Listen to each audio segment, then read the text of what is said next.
आपको लेकर चलेंगे। हमारे साथ हमारे सहयोगी शशांक इस वक्त मौजूद हैं और जरा शशांक से ही जानते हैं। शशांक, ये नवादा का जो मामला सामने आया है, 12 जुलाई से बताया जा रहा है कि ये युवक लापता था, गुमशुदगी की रिपोर्ट दर्ज करा दी गई थी, पुलिस उसको तलाश रही थी और अब जाकर शव बरामद हुआ है, और वो भी ऐसी हालत में कि पहचाना ना जा सके ये युवक। ये कोशिश भी की गई, अभी तक कोई एक्शन, कुछ सुराग ढूंढ पाई है पुलिस? कौन थे ये आरोपी जिन्होंने इस हत्या को अंजाम दिया?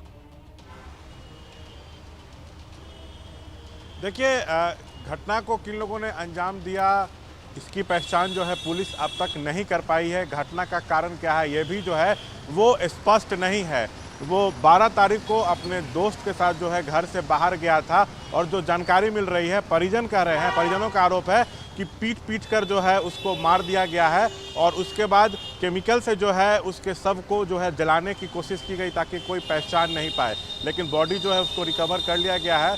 इस मामले में जो है पुलिस जांच में जुटी हुई है, लेकिन किन लोगों ने घटना को अंजाम दिया, क्यों दिया, ये अभी भी साफ नहीं है। आप देखिए, बिहार में लॉ एंड ऑर्डर सवालों के घेरे में है। एक के बाद एक बड़ी घटनाएं हो रही हैं, हत्याओं का दौर जारी है। पिछले 10 दिन में आप देखिए हर जिले से हत्या की खबरें आ रही हैं, लेकिन नीतीश कुमार के पास गृह विभाग है, उनका एक भी बयान जो है नहीं आया है। विधि व्यवस्था सरकार के लिए जो है वो बड़ी चुनौती बनी हुई है, और चुनावी वर्ष है। आप महागठबंधन को घेरते थे कि आपके शासनकाल में जंगल राज था, आरजेडी को घेरा जाता था, तो आरजेडी कर रही है तो महाजंगल राज है, तो जवाब अब सीएम नीतीश को देना पड़ेगा।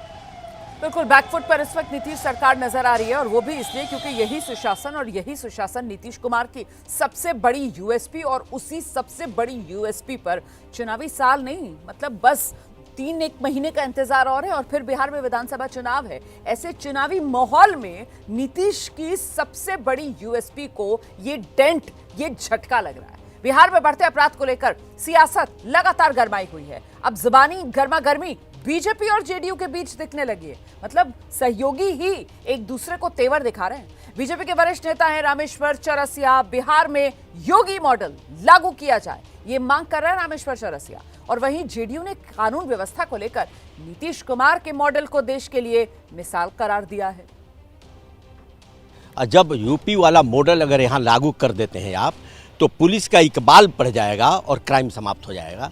इसलिए वर्षों से मांग चल रही है कि यहाँ अपराधियों में दहशत पैदा करना है तो जोगी मॉडल लागू करना पड़ेगा, और तभी बिहार पुलिस का भी इकबाल बढ़ेगा। पिछली सरकार में तो ये इंडस्ट्री खुल गया था अपहरण का, लेकिन फिलहाल कुछ दिनों में जो हो रहा है तो इसके लिए कड़े कदम उठाने चाहिए। नीतीश जी ने जब से बिहार को संभाला है, कानून के राज की स्थापना की, क्राइम और क्रिमिनल्स के साथ नो कॉम्प्रोमाइज की नीति है। इसके बावजूद आपराधिक घटनाएं जहां घटती हैं वहां त्वरित कार्रवाई की जाती है, और बिहार मॉडल को तो पूरा देश अपनाता है।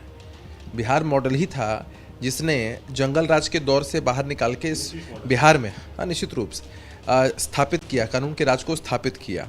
और जहां घटनाएं घटती हैं वहां ये देखना चाहिए कि कार्रवाई कितनी कड़ी होती है और तेजी से होती है, और किसी को संरक्षण नहीं दिया जाता है, ये बड़ी बात है। आइए सीधे आपको लेकर चलेंगे, शशांक लगातार हमारे साथ बने हुए हैं। शशांक, ये तो अब सहयोगियों के ही निशाने पर नीतीश कुमार आने लगे हैं। बताइए, नीतीश कुमार मुख्यमंत्री हैं और बीजेपी के नेता कह रहे हैं कि योगी मॉडल की जरूरत है बिहार में, जबकि नीतीश मॉडल और उसको लेकर लगातार न सिर्फ जेडीयू बल्कि एनडीए भी अपनी पीठ थपथपाता रहा। सुशासन बाबू का तमगा तो सबने मिलकर ही नीतीश कुमार के गले में पहनाया, लेकिन अब जिस तरीके से नीतीश मॉडल पर प्रश्न चिन्ह योगी मॉडल लाने की बात कहकर की जा रही है, मतलब गठबंधन समझ रहा है कि इस चुनावी माहौल में ये जो कानून व्यवस्था का मुद्दा है गरमाएगा तो नुकसान पहुंचाएगा। शशांक, बिल्कुल, देखिए, जो ये नीतीश का तथाकथित सुशासन है उस पर खुद सहयोगी दल के नेता जो हैं सवाल खड़े कर रहे हैं। आप रामेश्वर चौरसिया के शब्दों को देखिए, उनके बयान से सीधा सवाल उठ रहा है कि क्या बीजेपी को नीतीश मॉडल पर जो है वो यकीन नहीं है। योगी मॉडल का क्या मतलब, बुलडोजर एक्शन, एनकाउंटर हो, संपत्ति जब्त अपराधियों की जाए, तो क्या नीतीश सरकार ये करेगी, ये देखना होगा। गृह विभाग तो नीतीश के पास है, भले जदयू कहे कि कानून का राज है, लेकिन जिस तरह से आपराधिक घटनाएं एक के बाद एक हो रही हैं, सवाल तो यही उठ रहा है कि क्या आपने जनता को भगवान भरोसे छोड़ दिया है। तो सबसे ज़रूरी यही है कि लॉ एंड ऑर्डर को दुरुस्त करने के लिए ठोस कदम उठाया जाए। अब वो ठोस कदम क्या होगा, ये सरकार को सोचना है, बिहार पुलिस मुख्यालय को सोचना है।